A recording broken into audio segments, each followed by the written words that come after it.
And time check mga idol. 3:25 na.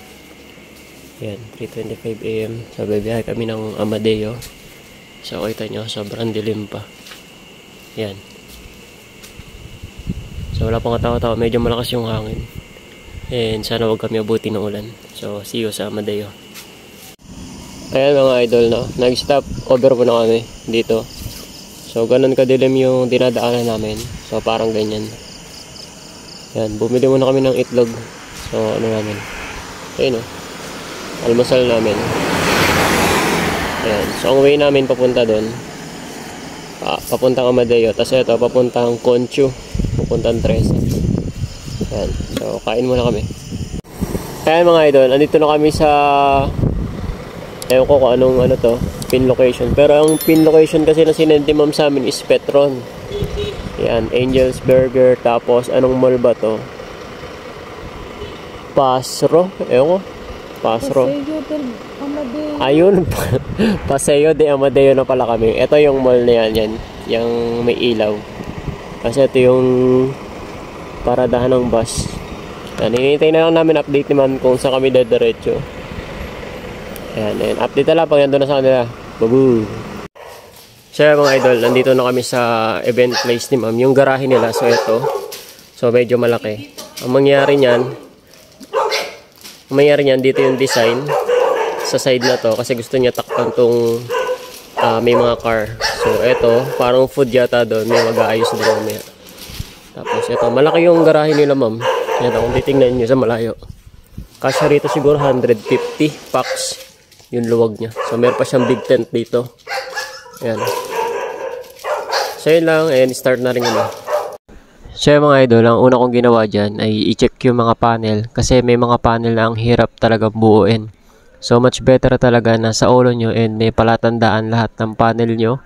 Lalo na yung mga decollapse na ganito. No? Unlike dun sa board na isasalpak mo na lang. Ang difference lang kasi ng board at saka ito.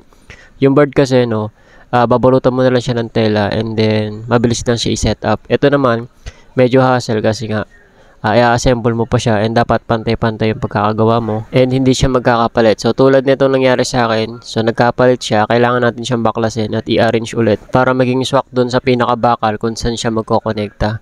So dito pala no, pagka mali rin kayo ng pagkaka-setup ng panel, pangit yung magiging design. Tulad nito. So, in-arrange muna namin at hinila namin muna yung carpet kasi nga, kapag nilagyan ng balloons, halos half nung grass carpet yung kakainin ng balloons yan. Sa part na yan, in-adjust namin lahat nung grass. Pinorward namin siya dito sa may front. Tapos yan, sa part na yan, tinatalihan ko na yan kasi dyan tayo magtatali ng pinaka-balloon garland natin. At dahil nakagawa na ako ng pinaka-base natin, lagi kong tinuturo sa inyo, gagawa muna kayo ng base kung saan kayo magpapatong ng balloons. Ayan, mali nga ako ng gawa niyan. So, dapat kasi yan, naka-curve. So, nangyari niyan, hindi na naka-curve yun dito banda sa may pink. Pero okay din naman kinalabasan kasi nagpatong na lang din ako na nagpatong. Yung sinend pala na reference ni ma'am, so ipapakita ko sa inyo ngayon kung ano yung pinagagayahan niya. Pero sabi ko kayo ma'am, hindi ako magko-commit na halos same nung pinaka-design. Mahirap kasi na mag-commit sa client, lalo na hindi naman natin kayang makuha yung expectation na kung gustong gusto niya talagang makuha yung ganun design. So, wag kayong mangangako sa mga client na akala nila na kayang-kaya nyo. Ang lagi lang sasabihin is gagawin nyo yung best nyo para makuha yung expectation ng client. Ito pala yung gustong igayahin ni ma'am na backdrop design. So, ang sabi ko sa kanya, ma'am, hindi ko po kayang ipangako na same design tulad ng nasa picture na isinend nyo. Pero gagawin po namin yung best namin para makuha namin yung expectation nyo. So, yun po ang ginawa naming design. And nagdagdag po kami ng push-up-pink dun sa taas. Kung mapapansin nyo, walang push-up-pink dito sa sinend kong picture reference design dito sa taas. Sa part na to halos patapos na kami. Nagpapatong na lang din kami ng mga maliliit. Yung maliliit, yun yung lagi kong nilalas para ma-estimate natin kung ano yung dadagdagan pa natin, kung ano pa yung i-emboss natin. Importante na mabusisi talaga yung paglolobo and pagkakabit natin ng balloons kung saan siya pwede. Kasi kung saan tayo maglalagay, magiging awkward yung pinaka-backdrop natin and yung pinaka-balloons, mag-over naman siya dun sa design. So, mas maganda, alalay lang sa patong and kung saan lang yung dapat lagyan ng patong, dun lang tayo magpapatong para maganda siya sa picture, lalo na sa pinaka-video. So, mas mag-e-enhance yung kulay. So, mga idol, nakikita nyo yung mga umiilaw na yun sa malayo. Ganito siya. So, bumili kami sa Shopee nito. Tapos, clear balloon. Ang gagawin nyo, ipapasok nyo lang siya dito sa loob. Yan. Isang buo na yan, ipapasok nyo. Yan, pag naipasok nyo siyang ganyan,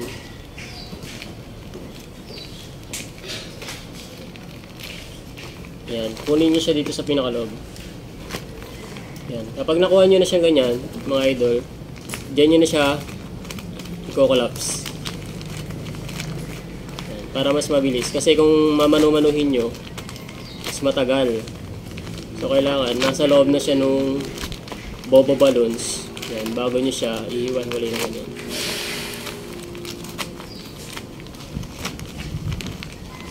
So, papalaboyin ko siya, lalagyan ko siya ng hangin, then ipapakita ko sa inyo.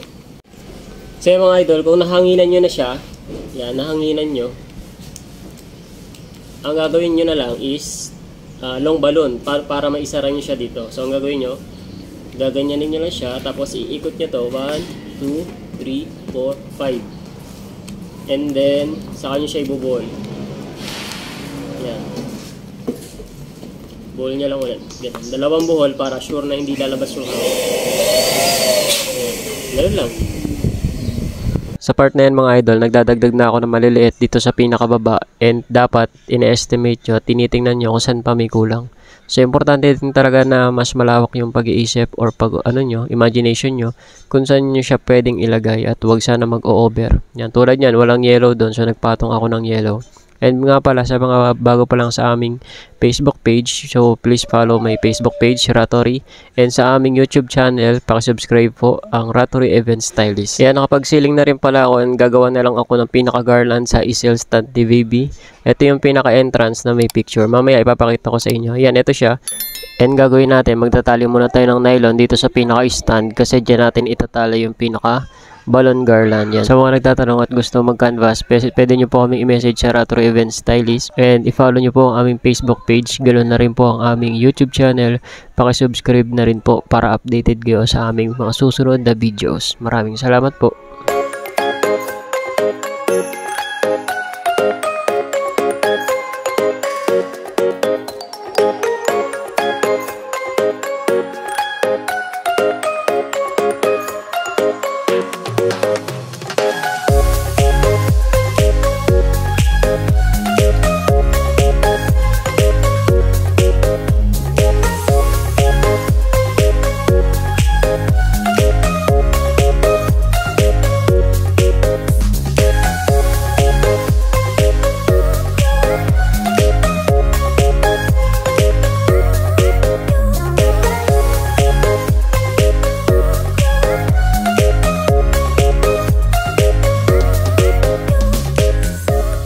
Ayan, good day mga idol. Andito kami ngayon sa Amadeo. So, tapos na rin. Nagawa kami ng easel stand.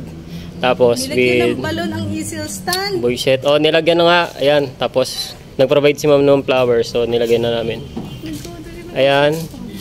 And then, naglagay na rin kami ng ceiling. Kasi masyadong open yung ceiling ni ma'am. Tapos, may mga bakal. Para kumbaga mapatay natin yung pinaka-ceiling and makakita mismo yung pinaka-balloons. Then ito pala yung balloon namin, balloon garland mismo. Yan, nag-provide si ma'am nung number 1. Gawa lang ni ma'am yan. Tapos ito na yung backdrop namin. Yan, tapos doon sa may babo balloon, naglagay kami ng yung lights, yung nabibili sa Shopee, yung pag pinatay mo. Yan. Yung ginamit namin balloons dito, size 12, size 10. Tapos ito metallic, pastel color. Size 36. Tapos ito, size 36 na bobo balloon. Size 80 na bobo balloon.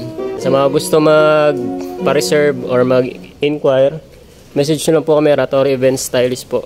Sa mga hindi pa nakapag-follow sa Facebook page namin, please follow Ratory Event Stylist and subscribe my YouTube channel, Ratory Event Stylist. Salamat!